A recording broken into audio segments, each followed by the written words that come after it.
what is it?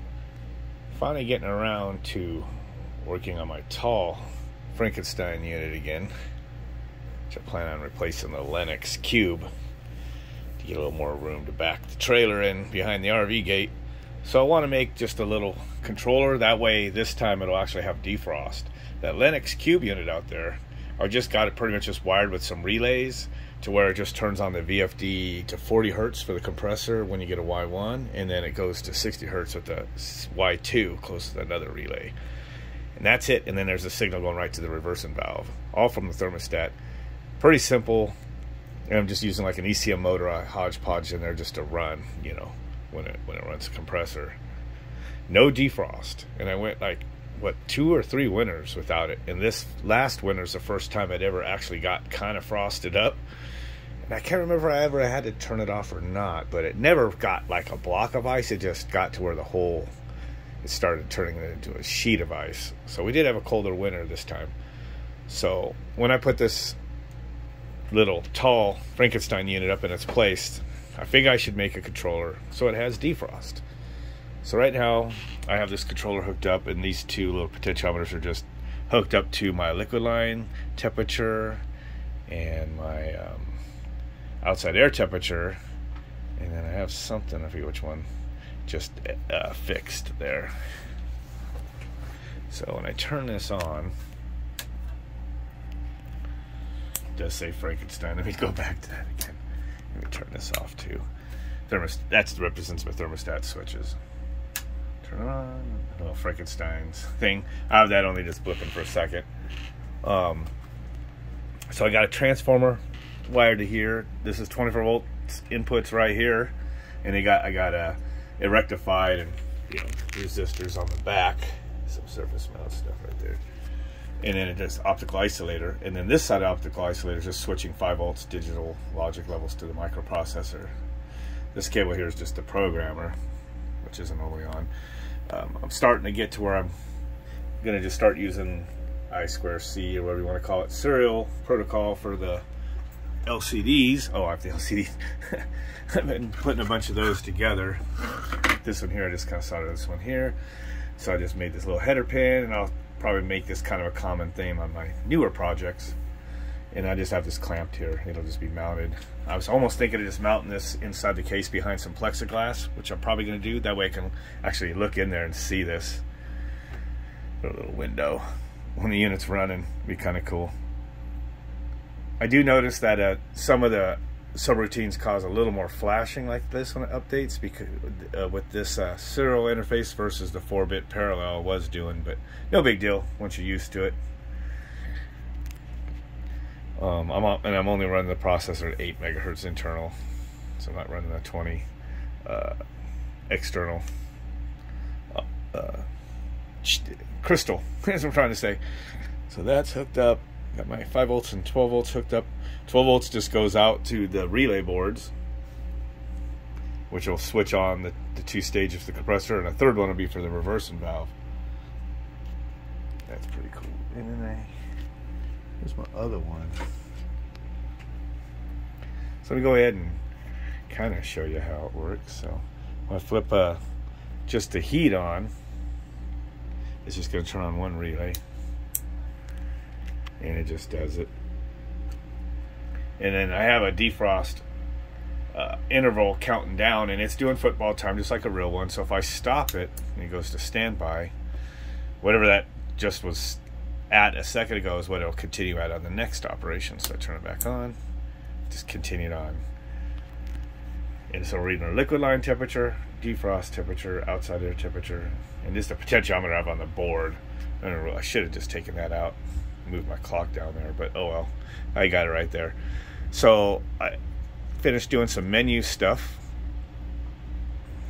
and the funny thing is, I just now realized that on all these if statements, because I always thought that was kind of a drag when I went over to C from Pick Basic Pro, that you know, you got to put everything in these little brackets. Well, I guess if it's just a single line, a single instruction, that's gonna be carried out as a result of the if statement. You don't need the brackets. So I kind of put it under there, and then I kind of realized, well, if I don't need the bracket, I can put it under. I'll just put it right here. So I just did that on this part of the menu instead of in a bracket. It takes this and makes it like this. As I type it out, it just takes so much less space. So just going back to my code and cleaning it up. But right now, so that case 0, that's when if I hit my menu button to get into my adjustments, I can adjust my interval. I can adjust my set point for my defrost, my termination point. Defaults at 28 and 60. And then my fan minimum and fan max for my pulse width modulation is 10 and 120. That's 0 to 255, so that's almost 50%. It's like 48% or whatever. I have a little fan just running, just with a little MOSFET right there, just to kind of simulate the outdoor fan, just because it's kind of neat. So I can adjust that interval. So I can go up to 120. I hard limited it there to 120 because you're never going to want more than 120 minutes. Usually 90 is the default around here. I can go down. I kind of wrote a little bit thing in the code. Once you hit 0, it actually jumps to 1 minute. That's way if I want to just do any testing, it'll just be at 1 minute. I never need 0. And if I go up, it's going to revert back to even 10s, kind of stuff I wrote in the code there. So 1. I can go over here, change each one of these. So F max, fan max, let's turn that up to like 160, and you'll see when I save it and it reloads the max fan speed, because it's in heating mode, it just goes to fan max. You're going to see that fan speed up.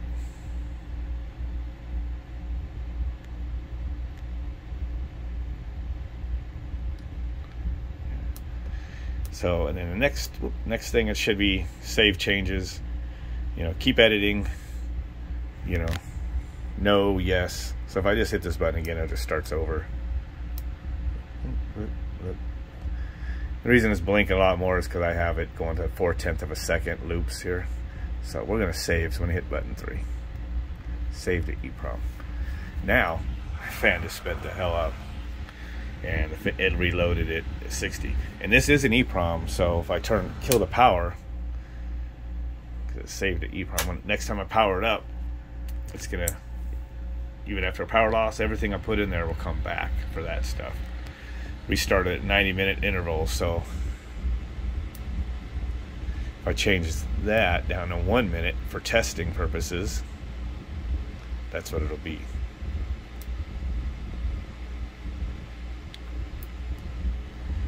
And it's going to go to 1 minute. So if I kill the power, now every time I turn it up, it's always going to start at 1 minute for checking defrost. Oh, maybe not. I don't know. I have something missing in the code there.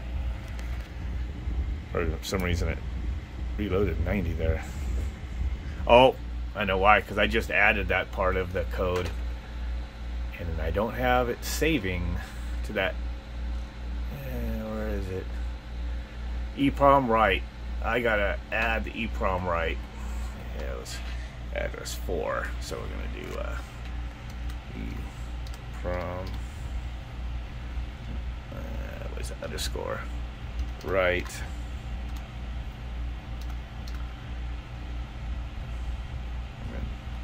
Address hexadecimal 4, I think it was, and that's gonna be the way it works in here is, and that's gonna be what I call that D interval for defrost interval. And I gotta add my little closure there.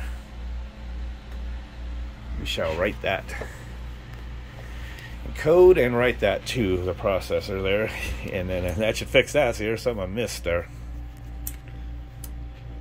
And this thing's just going on and off because it's toggling the memory clear button.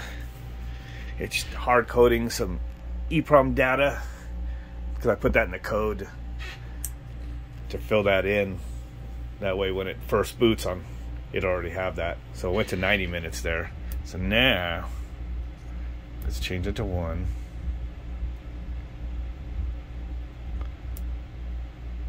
Get out of this.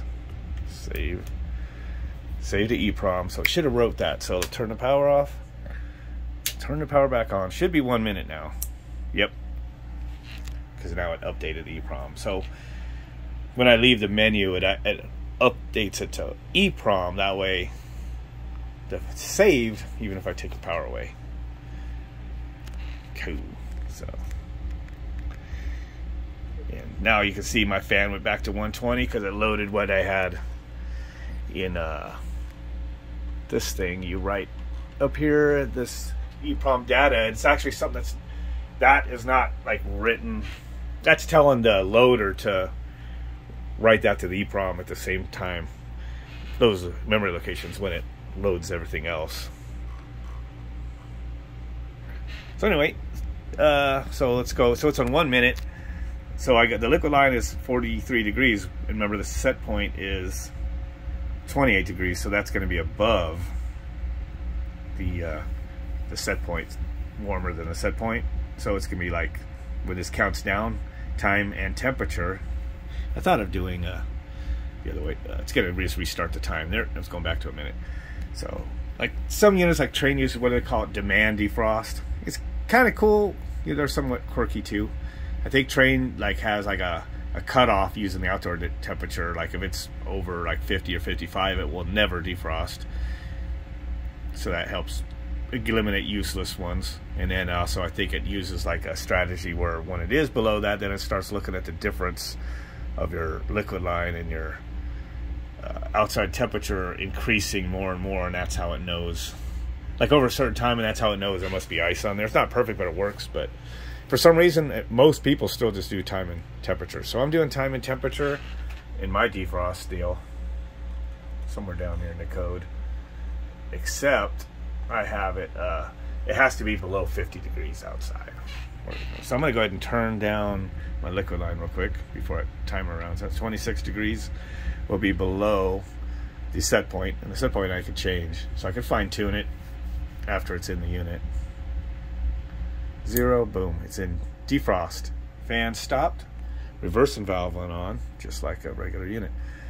So now either temperature going up or the fail-safe. The fail-safe will be 10 minutes, not 20 seconds, like I'm doing for test right now. Just like normal. And then now it terminated off that fail-safe. So it reloaded the defrost interval back to a minute.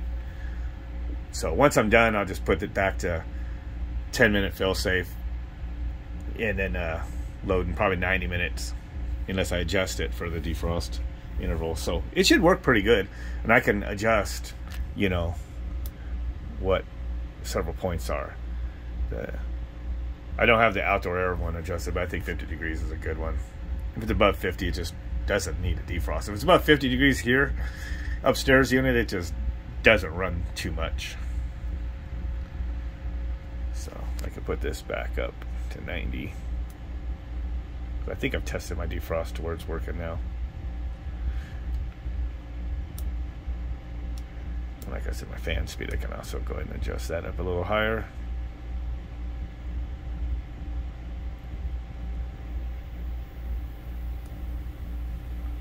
That's good.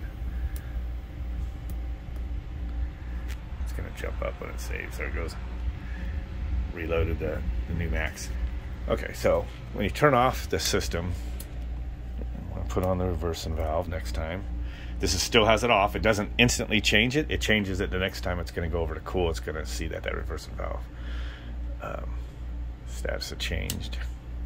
Now we're cool low. By the way, there's Y1, Y2. I don't have a relay hooked up right now, but it's got it as an input. That's just going to go pass right through and basically turn on the other relay for the VFD.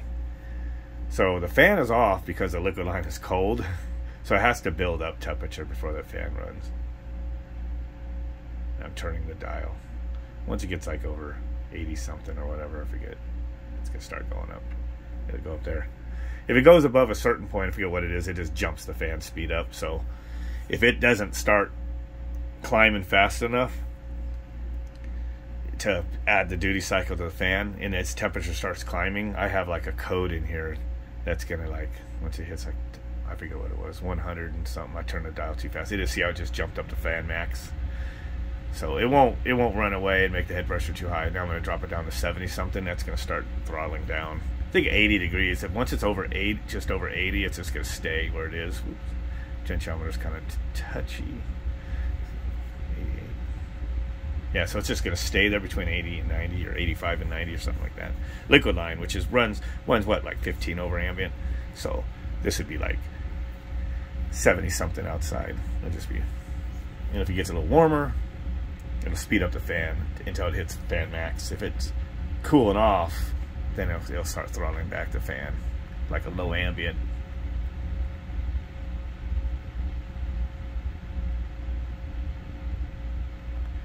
And once it's in the real world, once that fan starts slowing down to a certain threshold, it's going to get that coil, like it's not going to go below 80 anymore. But 85, I think, must be where I have it set for.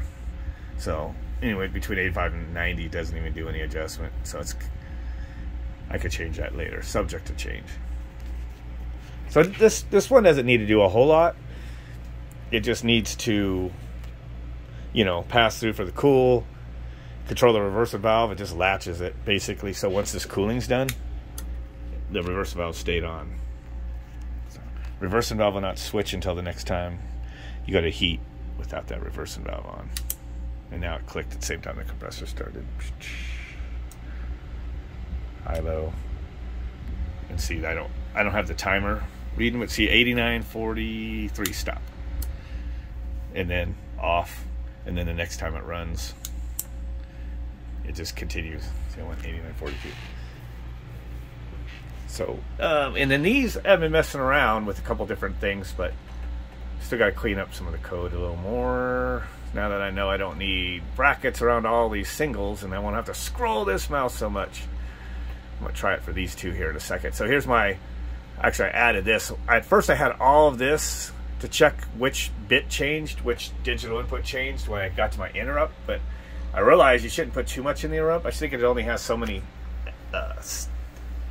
instructions in the stack you can have, and it could overflow or something, I guess. So right now I have it just going interrupt service routine, port B. All I'm using it for is checking port B. I'm not doing any timer things or anything like that right now, so out of this program. So just if the register B interrupt flag is 1, we're going to go check inputs, and then I have it leave the interrupt subroutine and just go to regular instruction address stacks. That way it's out of that. It already, as soon as it leaves here, it already puts back all the temporary stuff and goes, and then now it's in this subroutine or function, you want to call it. It's going to turn off the interrupt enable for that and go ahead, and then it's going to go through and check this what's basically changed. And so if it's this case, this is how I know all my modes. And you could technically flip several switches real quick, and so when it comes in here, it's just going to basically leave in the mode dictating the combination of inputs. So and these are all inverted because I'm using weak pull-ups. Basically, instead of a pull-up resistor, it's internal to turn them on. So by default, all my digital inputs are a 5 volts internally, a logical 1.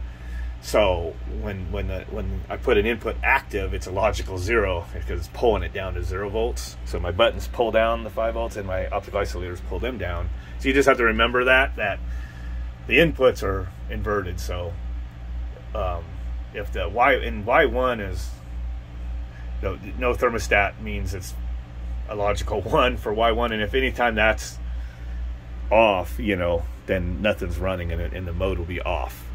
Mode 0. If there's a call for Y1 and O input, then that's going to be mode 1 cooling. If there's a call for Y1 but not O, that's going to be your mode 2 for heating. If there's Y2, and these kind of work separate from these, it's just whether Y2 is on or not just changes my speed variable. And then down here is if I button press the mode button, which is what gets me into the menu, and that just puts me in a 5 and mode 5. And then it's going to turn on the clear the interrupt flag to turn on the enable the interrupts again, and then it's done. And then when it's in, this is all the little dang, still breathing dust today. This is the main loop, and then it just leaves to go to all the other stuff. It's going to leave to go to off and just display that when it's in standby. I do need to add a minimum time off delay into that, and then this is done. I just don't for right now because I don't want it to annoy me. Get the mouse out of the way. So each mode's going to direct this into the other function. So as it loops through here, it's going to go, oh, you're just off. You're going to go do this. If it's heating, it's going to, you know, go down to this one, and it's going to go do that function that's doing this. And then, or if it's cool, or if it's defrost, or if it's menu. And then I have one more menu, and that's just to, I forget what, oh, every time I first go into the menu, it bumps through here, and it reinitiates. This is a little trick I come up with. And reinitiating the LCD, and then changing the mode to 4. So actually when I hit this mode button, in my interrupt handler, it's telling it to go to mode 5. But, or checking the buttons, goes to mode 5, then it comes here, does this, and goes back to 4. It's just what I did that way, because if you unplug this serial interface, and have any, and it's scrambled after that. It is scrambled until you reboot the power. Or, because I wrote that code, once I reinitiated, went to, right before it went into the menu. It's a little fucking trick I did right there, because that really sucks whenever, and it does the same thing on the parallel stuff too. You know, it's like once you have anything, miss a bit or anything, I want to know, it's the LCD is scrambled, or it's in the wrong position or something. So I kind of like to come up with a way to reinitiate it. I did something like that too, and I go up in the mode or something in that thing up there. I did the same thing. That one up there is still running parallel mode for a bit. So everything new, I'm gonna start doing this I2C. I just need 2 pins, the clock and the data, and then the other 2 pins are just your ground and 5 volts. So that's that. That's just kind of how I did that. And then and anytime I'm not in menu or this, you know, basically I'm in any of the normal modes, which I put all my data on the first 2 lines for all that stuff, I just have it always just going through a thermistor read all my analog to digital inputs and displaying that on the screen. So that's how those are, like that. See, I'm scrolling a lot. So I'm gonna stop this video for a second, and I'm gonna freaking clean some of that up and see how much better it looks. The only bad thing about doing that, if I start doing that on my code, I'll just have to remember, hey, if I put more than one line, put the brackets. And I think I kind of got that memorized anyway, so let me go ahead and hit that. Okay, I'm having it right to the processor. I moved a bunch of these single instructions all like that, so it could scroll through it so much quicker. And that's taking out 2 lines of code. 3 actually, since I'm also moving the instruction up right behind the if statement. So see if it likes it. It didn't piss it off.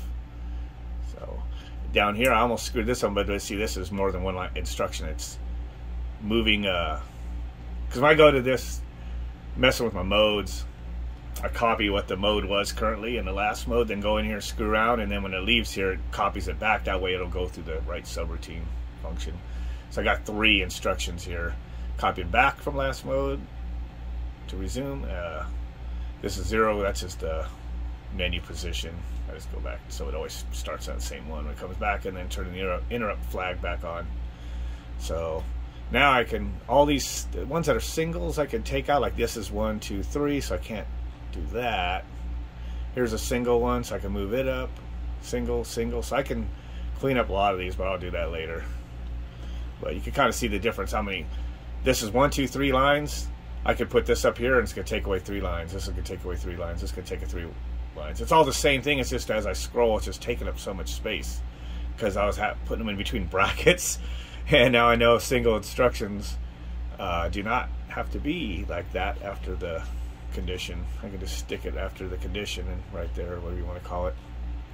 Huh. So that's pretty cool. So anyway, not to go too long, it's 20-something minutes. I was just going to do a quick one without editing and just upload it. But that's kind of what I was working on. Kind of cool. I just got in another order of stuff, and I got some more of the, well, the IPMs are down on these, or what are these chips? Oh, these are the IPMs. Now that I know they don't do shit for power, though, I can run little things like small motors with them, but I can't. They're not that powerful to do big shit. But I also ordered some surface mounts. So like this is a which one's that? 887. That's what's on there. 40 pin dip. This is a 44 pin one. This, but in a 44 pin surface mount. This board works. It's just that I landed some of the traces on the wrong spot. So and look at all that surface mount goodness I put on there. Hardly had to do any jumpers. I only had to do like 2, and I didn't have to do it two layers. Just did it single. Separation's coming out pretty good with my settings I'm using right now. My header pins do not break the solder traces because I'm learning to make them nice and fat, making them like oval, long, you know, like especially where all these plug in and out. My first boards, they would crack after a few times because they were just the default size that the software was using sucks, you know. So I just made them a lot bigger. See how everything's like an oval or a rectangle? Capacitors, I make them bigger or whatever that is. Yeah, capacitor, made it bigger. Just make everything longer or wider or whatever, and then that gives you so much more strength. So yeah, you can see there's a surface mount, transistors. Those ones I added after the fact because I forgot to. Like I said, I put those. They were not on port B. I think I had these on port A there, and port A doesn't have weak pull-ups, so I had to add pull-up resistors. But then because it also, after I fixed that, then I looked in there and it doesn't have interrupt on change on port A, and so this processor only does weak pull-ups for port B, and it also only does interrupt on change detection to set interrupt flags on port B. So I moved all my 24 volts going through the optical isolator. That's all to port B on this one, and my buttons are on port B, so I could use I could do it with the do stuff with interrupts. That way I don't have to have it polling those inputs. So that works. It's just whatever. So I ordered these chips, and look how small they are. They're 1933s. They're on sale for $1, so I got like a handful of them, and look, they're even smaller than this. It's not a 44 pin. That's like a 28. I think it's 1414. I think it might be one of these is like ISOP, and the other one's like what's the other one? SSOP or whatever. So it's like one's half of that, and then the other one's half of that of the other one, but maybe they're both the same. So I might have to see if my that does look kind of small, man. 14 versus what is it? 11. No, you can see that's freaking smaller scale. So I might not be able to use these on my own CNC boards. I try to maybe make one, see if it will, but it might not. I can design boards and just have the boards shipped to me, but I was thinking of making some stuff with those. The nice thing about doing it this way, though, is if I fry one of these chips and I use the socket like I did there, the whole board does, you know, I don't have to like take it off like that and try to resolder. It's just pops out. So anyway, so I got those. I did get some more stuff. I screwed up on a previous order and wasn't paying attention on all of the stuff I was selecting. So some of these freaking little resistors are so small. I mean, they are tiny. They're like little. They're like a tiny bug. So I like to get the 12. Now that I know that 1210 size is these ones, well, the ones that you just saw on the, you know. These are 1210s. They're nice and clean. They're big enough that I can put traces in between like I did there. I'm not bridging it when I solder it, even though it's not masked. Comes out good. And I think those capacitors are also 1210s. But man, let's see if I have any boards that have a yeah, right there, man. Let's go to this. I got some capacitors on there. I mean, you can't even see them hardly. There's one there and one there. They are fucking tiny, man. Those are fun to hold with the tweezers and solder on them. And those are just the stabilizing, whatever capacitors, like 22 nanofarad or something for the oscillator. But they're tiny. Screw that. So everything that I'm ordering now, I'm getting at, you know, a lot bigger. I mean, these are small too, but these are focus, man. Those are small too, but those are like the 1210s. So 1210s, easy to hold with my tweezer, just the right size to save some space. I just put them on the back side of the board if I just do a single layer, and it's working out pretty good. So anyway, just an update of some farting around, just some tinkering. I've made several boards that work and kind of power up and do shit. You know, this one, that one, and they're a couple adding shit after the fact.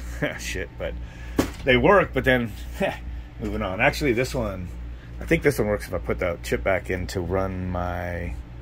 Yeah, that's to connect to my IPM that I made. You guys already know I broke that. Oh, what went? Huh, well, I'm missing one board. I laid it here somewhere. But this is the first one I made, and it worked. And then when it busted, I took some of the components off, and then the next one I made, I think I added some surface mount. And that one worked pretty good until, again, I put high voltage to it, and it worked kind of for running the little motor, but when I put the big motor on it and tried to crank it more and more, duty cycle, it went poof.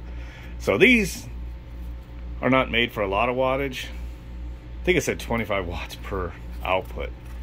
I don't know, but this is like what I cut out of like a mini split unit. This actually like runs a compressor, like a small, like a 1 tonner probably or something, but old Mitsubishi chips. These are, when you look these up, these are like obsolete. But you see they had at least a spot for a heat sink, and these are smaller and they do not. But they do work kind of the same way, so now I'm starting to get used to this and what it does. And I know what's on the inside of them now. These are 6 MOSFETs, and these are the little MOSFET drivers. They do the high and low. You got to do the bootstrap.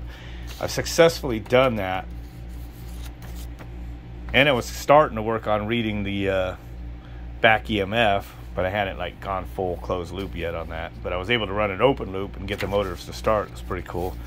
But now that I know kind of like how to make this work, I could kind of just use a discrete MOSFETs that are, you know, like 100 watts each or better, you know, and even put them in, and if I build bigger IPMs, just parallel them up, you know, and then run these little drivers and the bootstraps and everything from there. So that's the next thing to do, is try to make a board with all discrete stuff. But I was trying to find some of these chips that were affordable, and these were like only like $2 each, $3. Maybe they're older, but they don't have a lot of power. But I do have some other ideas I want to use them for, some circuits. But all right, that does it, or I'll go on forever. So I just got to start coming finishing some projects instead of bouncing, man. I got to hook this thing back up to an AC unit again before it gets summertime. Right now I'm just regulating the temperature with the door. I'd opened the garage when I got home because this door was shut. Somebody closed it on me. I came in home and it was 84 degrees in here because this stuff adds some heat in this room. This is like a closed off section of my garage, you know. So I just regulate the temperature. You know, if it gets too cold, it kind of close a little bit. And you never need heat just because the equipment in here heats it up. And when I had that 1 ton running last year, just that fixed speed rotary, it cooled. It could cool this garage down on the hottest day at no problem. So 1 ton was actually almost a little oversized for what it needed to maintain it. But I do want to do something. I still want to run 1 compressor to cool and heat the water if possible. Last year I had one on this and the other one up on that for the longest time, and it taxed this inverter trying to start the second compressor while one was running. So I want to change that. I'd really like to get a mini split, an inverter driven mini split to run off that thing, that I can somehow tap into the hot water and maybe just I have something I might be able to use actually for that. I might be able to tap onto take the hot gas and go through the heat exchanger for that thing, and then I have a multiple port one I might be able to use, so I might be able to hook one of these up to one port and then another one up for the other port, just stick it the other, like over in the garage going the other way, and that way maybe when it's in the winter I'll just set the temperature, you know, or not set the temperature, but have the water heater turn on the air handler that's out in that area to heat the water. Just who cares if it overcools the garage a little bit. And if I shut this door, this won't get overcooled because it's gonna, the door shut and it heats up in here, and then have the one in here on its own thermostat, and it'll just be on the same one. That'd be kind of kick-ass. So And basically in summertime, you know, I'll have to do some sort of controller to tie it all in. I don't know. I tried to do something last time in that other unit. Just didn't work. That fixed speed compressor was enough to officially add heat when I did that. So that didn't work. But that's the idea. I'm just running my mouth now, but just kind of what's going on. Been busy doing other stuff too, so it's hard to keep up. It's hard to keep focused. I don't have enough. I'm hyper, but I don't have ADHD or whatever, or autism, or one of those things that can make you just obsess with one thing and do it. Keep getting distracted. Anyway, with that, catch you guys later, man.